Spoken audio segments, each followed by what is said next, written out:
دا هغه په ګودي وګو باندې کوم ذمہ داری پرتی چې هغه به کوي مسلمانانو په مشر باندې کوم ذمہ واری دا آیت کې چې دا به کوي نمبر 1 دا چې کوم د مسلمانانو مشري نو هغه به د دین حفاظت کوي او د دین دفاع به کوي د دین تعلیم دا به هم کوي اولنی شرط دا شو چې د دین حفاظت کول د دین دفاع کول او د دین عام کول تعلیم عام کول دویم شرط ولدار چې د مسلمانانو په مشر دویم فرض او لازم دار چې دا به د حدود تنفیذ کوي حدود به نافذوي لکه قرآن کې موږ الله فرمایي چې السارق والسارقة فاقطعوا أيديهما غل سړی دی او غلا ښځه ده غلا یې وکړه نو لاس یې کټ کړي چې کله تر اسلامي نظام خبره وکړي چې یاره اسلامي نظام پکار دی نو د بعضو خلکو ذهن ته به دا راځي چې یاره په اسلامي نظام کې خو د خلکو نه چې لاس کټ کېږي د خلکو نه کټ کېږي د غل نه کټ کېږي نو ستاسو دا پریشاني ولیده چې ستاسو دا پریشاني ده نو پته لګي چې مسله ده پکې شته نو مسله ده پکې نه لاس نه سر خو دې کټ شي چې زه غلا نه کوم د غل نه لاس نه چې د خپې دې مو څه کټ شي ما ته څه تکلیف دی خو د غل نه کټ کېږي که نه شریعت کې چې دی نو شرابخور ته سزا ورکړل کېږي کوړې ورکړل کېږي چې زه شراب نه څښم نو 100 کوړې نه چې 200 کوړې خو دې ولا ورکړي ما ته څه مسله ده رجم چې دی نو دا ځاني دپاره دی چې څوک زنا نه کوي نو رجم نه چې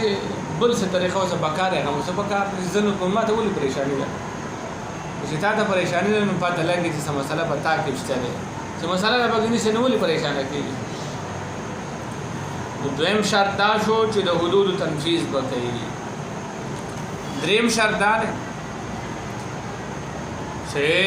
د مسلمانانو په مشر باندې دریم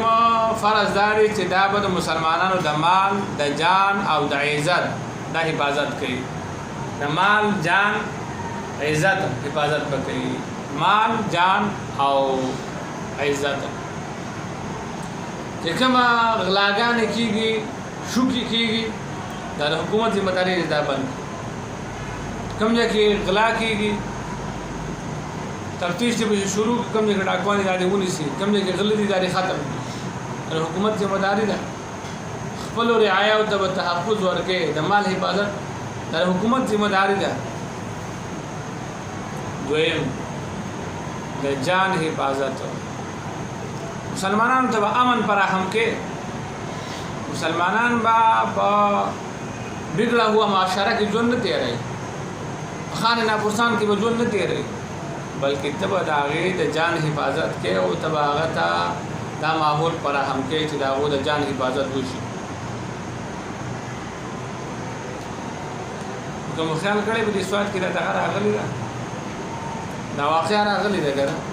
خلک ټول د حکومت نه مطالبه کوي نو دا د حکومت ذمہ داري ده دا به کوي او په پاکستان کې دا ریسکیو 11-22 تله نه دي دا ګوره په پاکستان په خزانه بول دي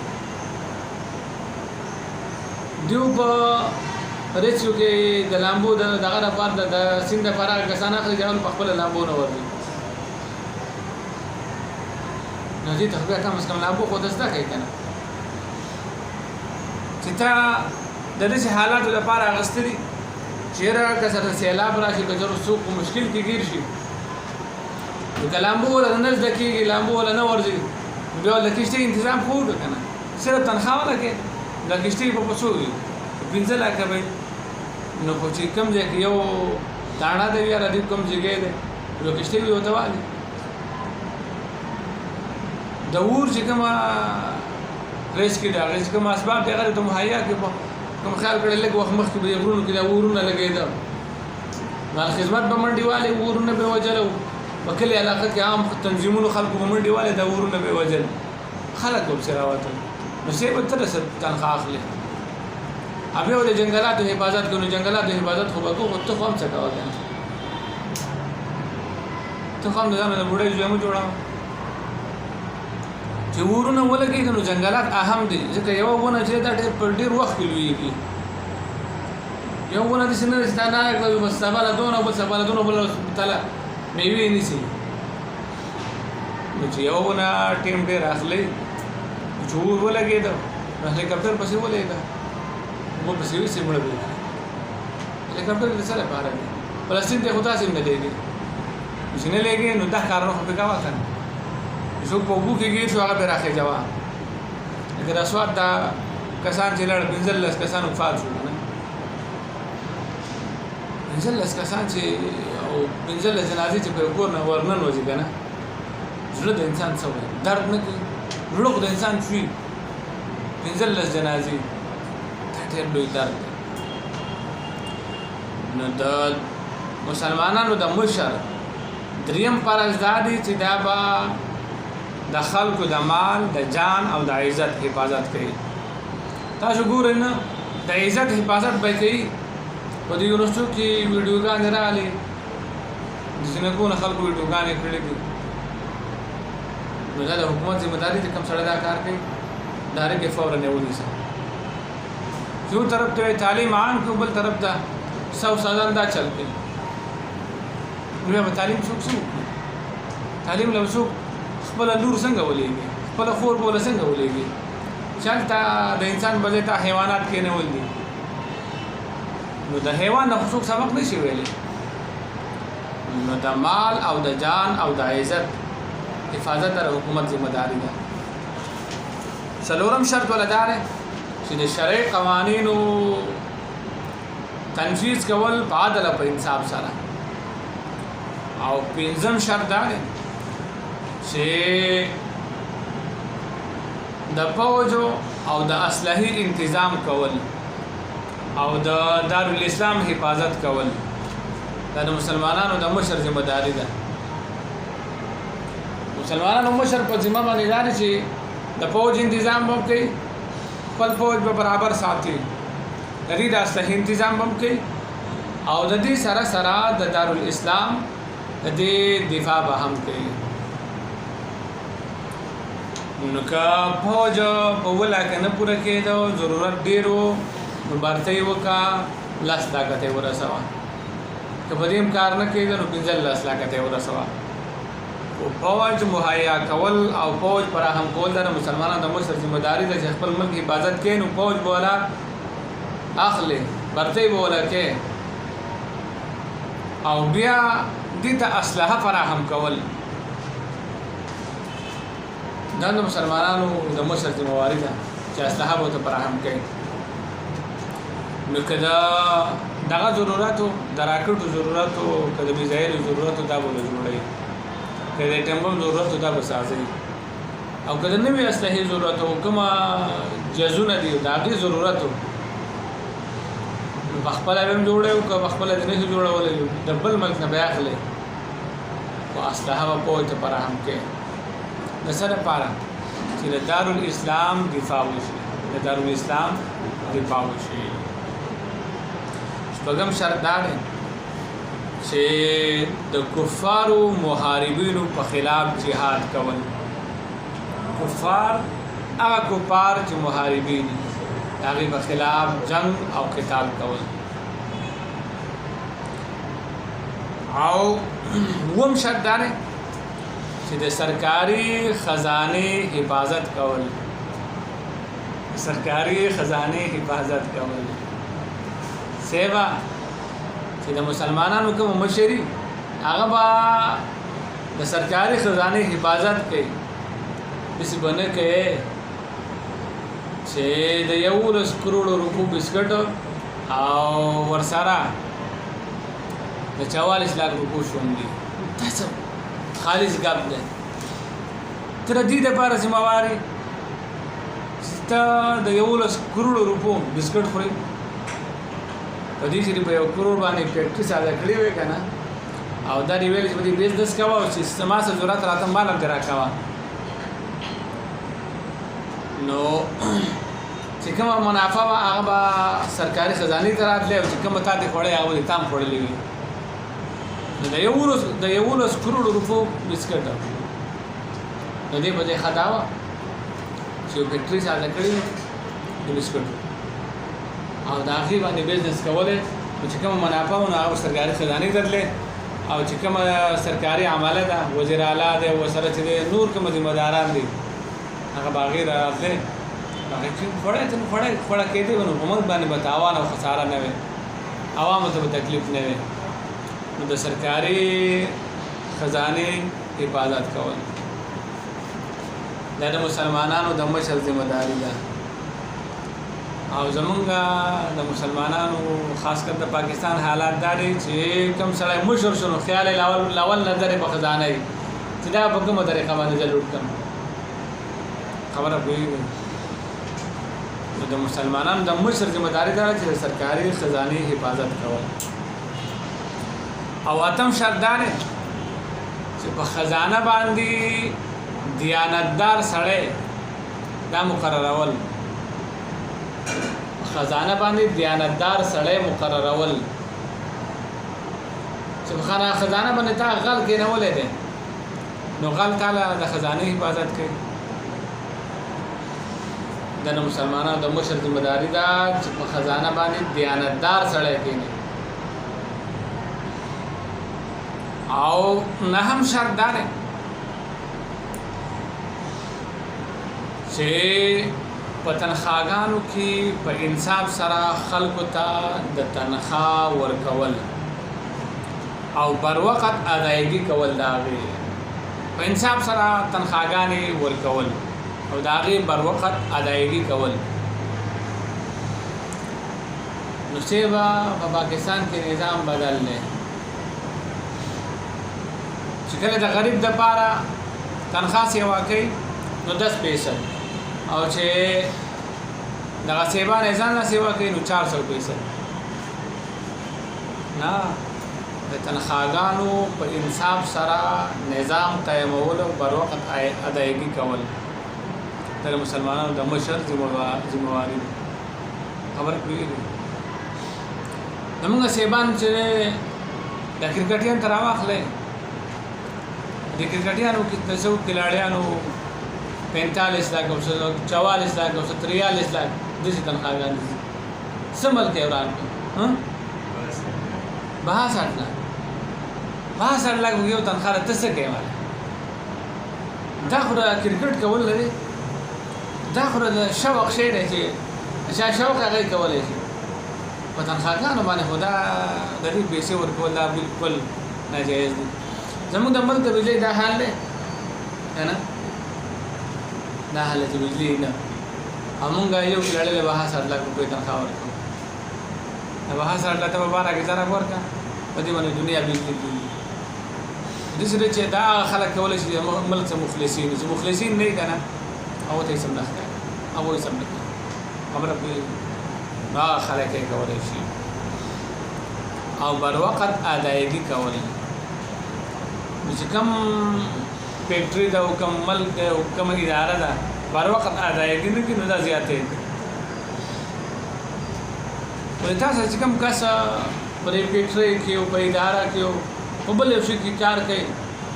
دغه ضرورت نشته ضرورت شته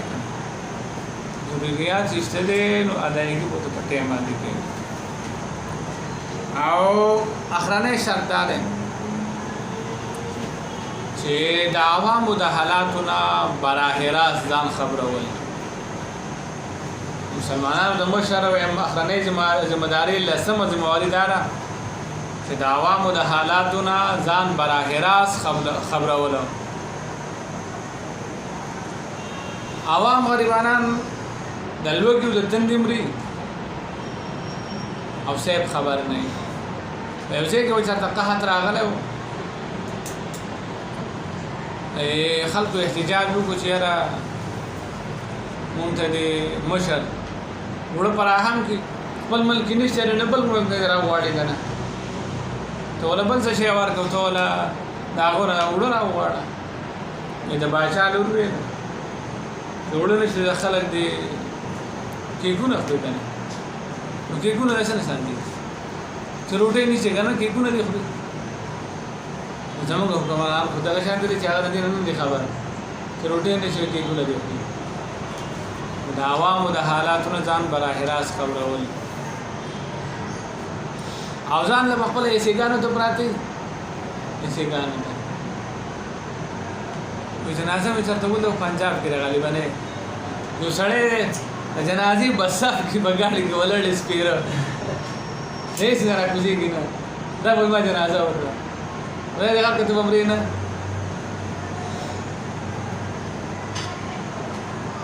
د عوامو د حالاتونو ځان براه راست خبرول په ملک خودکشي شروع دي خودکشي خلک کوي ولې خلک خودکشي کوي غربت د وجې نه وسایل ورته نشته مسایل ورته ډېر دي چې وسایل نشته مسایل ډېر دي نو غریب څه وکړي خو بس نور څه واسې نه کړي بزان تومانچې کړي بزانه بس کسا ختمه کړي په دې نه کېږي دا نور شیونه ختم کوي د عوامو د حالاتونو ځان براه راست خبرولو لکه دا به زده شي یو خلیفه او یو نایب پیدا کومه د خلیفه او د نایب ترجمه وشوه د هغې معنا بیان شو چې خلیفه او نایب چا ته ویلی شي نو چې کله په مسلمانانو کې یو انسان خلیفه جوړېږي نو د هغې دپاره لس شرایط دي شرایط د ځان سره نوټ کوئ ښه لاولنی شرط دا دی چې د مسلمانانو مشر او خلیفه دا به مسلمان وي ځکه قرآن کریم کې ځای په ځای ذکر دی چې ګورې تاسو کافر او غیر مسلم رازدار د مسلمانانو مه جوړوئ د مسلمانانو مشر دا به مسلمان وي دویم دا دی چې دا به مردي سړی به زنانه به نه وي ځکه سړی چې کم صلاحیت لري هغه زنانه نه لري دریم شرط دا دی چې دا به عادل او صالح وي د خلکو په درمیان کې به فیصله په عدل سره کوي په انصاف سره به یې کوي او څلورم شرط دا دی چې دا به عالم وي نو عالم با د دین په کارونو کې همي په دین باندې به هم پوهېږي او چې کومه فرض منصبي ته حواله شو نو په دې به هم پوهېږي داسې نه چې کار ورته حواله شو پوهېږي پرې نه چې کار ورته حواله شو په هغې به پوهېږي هم پنځم شرط والا دا دی چې دا به آزاد وي حور به غلام به نه غلام د چا مسلمانانو مشر او خلیفه نشي جوړېدی شپږم شرط والا دا دی چې دا به بالغ وي که نابالغه و نو د مسلمانانو مشر نشي جوړېدی اووم شرط دا دی چې دا به عاقل وي لیونی به نه وي ماتوه به نه وي ځکه هغه به داسې فیصلې وکړي چې ته به ورته حیران شي